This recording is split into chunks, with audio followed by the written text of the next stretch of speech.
கிறிஸ்துவுக்குள் பிரியமானவர்களே, இந்த நாளுக்கான தினசரி தியான வசனம் மத்தேயு எழுதின சுவிசேஷம் 10வது அதிகாரம் 4வது வசனம். மத்தேயு 10:4, மேத்யூ 10:4. கானானியாகிய சீமோன், அவரை காட்டிக் கொடுத்த யூதாஸ் காரியோத்து என்பவைகளே.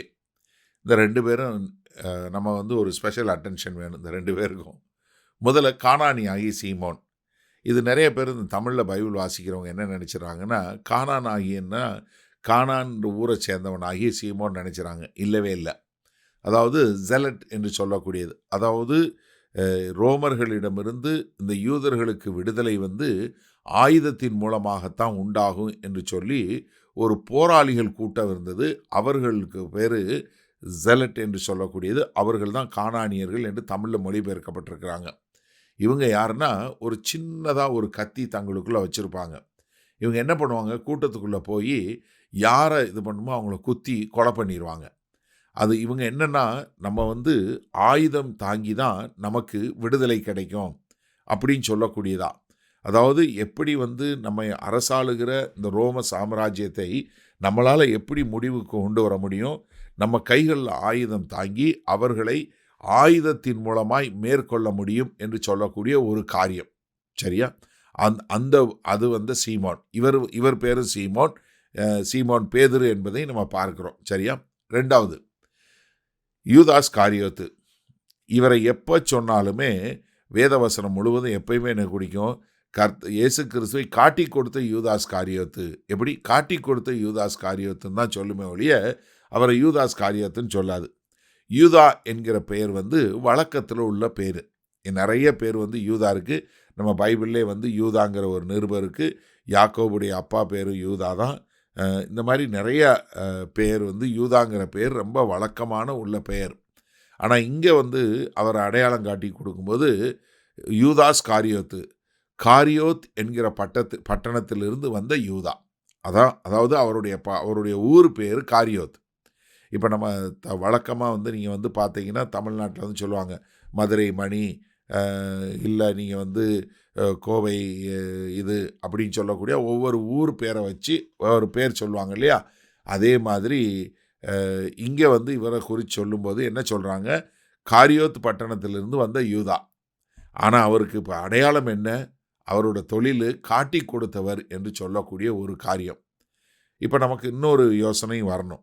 ஏன்னா இயேசு கிறிஸ்து தமக்கு சித்தமானவர்கள் அழைத்தார். அதில் உள்ள சீஷர்களை தெரிந்து கொண்டார். முழுதும் ஜெபம் பண்ணார். ஜெபம் பண்ணி காலையில் 12 பேரை தெரிஞ்சு கொண்டார். அதில் ஒரு ஆள் யூதாஸ் காரியோத்து. கர்த்தராய் இயேசு கிறிஸ்து தப்பு பண்ணாரா? ஒரு நிமிஷம் யோசிங்களேன்.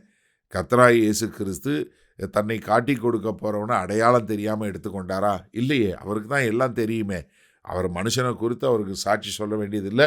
ஒவ்வொரு மனுஷனுடைய இருதயத்தில் இருக்கிறது என்ன என்பதை அறிந்தவராய் இருக்கிறார் என்று சொல்லக்கூடியது யோவான் 2வது அதிகாரம் 24, 25வது வசனத்தில் வாசிக்கிறோம். ஆனால் கர்த்தர் அவரையும் ஒரு நோக்கத்திற்காக தெரிந்து கொண்டார். சரி, இந்த நாளில் இந்த வசனத்தை நம்ம எப்படி எடுத்துக்கொள்வது? அதாவது கர்த்தராகிய இயேசு கிறிஸ்து தெரிந்து கொண்ட 12 பேரில் ஒருத்தருடைய அடையாளம் எப்படி இருக்குது? காட்டி கொடுத்தவன் என்று சொல்லுகிற ஒரு அடையாளம் இருக்குது. இப்போ நீங்கள் இயேசு கிறிஸ்துவை பின்பற்றி வர்றீங்க. இந்த செய்தியை கேட்டுக்கொண்டு இருக்கிற நீங்கள் எல்லாருமே கிறிஸ்துவை ஏற்றுக்கொண்டவர்கள் என்று நான் முழுமையாக விசுவாசிக்கிறேன். நீங்கள் கிறிஸ்துவை ஏற்றுக்கொண்டாலும் உங்களுடைய அடையாளம் எப்படிப்பட்டதாக இருக்கிறது? ஒரு நிமிஷம் சிந்திச்சு பாருங்கள். உங்களை குறித்து கிறிஸ்துவுக்கு முன் இருந்த வாழ்க்கைக்கும் இப்போக்கும் உள்ள ஒரு வித்தியாசம் மற்றவர்களுக்கு வெளியரங்கமாய் தெரியக்கூடியதாய் இருக்கிறதா? இல்லை உங்களுக்கு பேர் என்னவா இருக்குது? அவன் ஏமாத்துறவன், பொய் சொல்கிறவன் இப்படிங்கிற ஒரு இது இருக்கா? ஏன்னா நிறைய பேர் பார்த்தீங்கன்னா இப்போ உங்களை குறித்து உங்கள் ஊரில் வேறு யார்ட்டையாவது கேட்டால் உங்களை குறித்து என்ன சொல்லுவாங்க? அவர் நல்ல கிறிஸ்தவன் சொல்லுவாங்களா? ஐயோ அவரா பொய் பயங்கரமாக பொய் பேசுவார். இல்லை ஒரு சிலர் கேட்டான்னு சொல்லுவாங்க, ஐயோ அவர் பேசவே விட மாட்டார், அவர் தன்னை பற்றி பேசிக்கிட்டே இருப்பார். எப்போ பாரு நான் அப்படி செஞ்சேன் இப்படி செஞ்சேன், நான் அதை பண்ணேன் இதை பண்ணேன்னு வீண் பெருமை தற்பெருமை பேசக்கூடிய ஒரு ஆள் அப்படின்னு சொல்லக்கூடியதா. ஒரு சிலர்கிட்ட கேட்டால் என்ன சொல்லுவாங்க, ஐயோ அவர்கிட்ட பேசவே முடியாது, அவர் கோவம்னா கோவம், பயங்கர கோவக்காரர், அவர்கிட்ட போகவே முடியாது. ஒரு சிலர் கிறிஸ்தவ வக்கீலுங்கிறாங்க, இல்லை கிறிஸ்தவ போலீஸ்காரருங்கிறாங்க. ஆனால் காசு அவர் காசு கொடுத்தா தான் எதுவும் செய்வார், இல்லைன்னா ஒன்றும் செய்ய மாட்டார்னு. அப்போ நீங்கள் சிந்தித்து பாருங்கள், உங்களுடைய அடையாளம் என்ன? யூதாஸ் காரியத்துக்கு அடையாளம் காட்டி கொடுத்த யூதாஸ் காரியத்து. நீங்கள் கிறிஸ்தவன் தான், ஆனால் உங்கள் அடையாளம் கிறிஸ்துவை நேசிக்கிறவன், கிறிஸ்துவை போல வாழுகிறவன் என்று சொல்லக்கூடிய அடையாளமா, இல்லை உங்களுக்கு இப்படிப்பட்ட ஒரு தவறான அடையாளம் தான் முன் உதாரணமாக இருக்கிறதா? ஒரு நிமிஷம் சிந்திச்சு பாருங்க.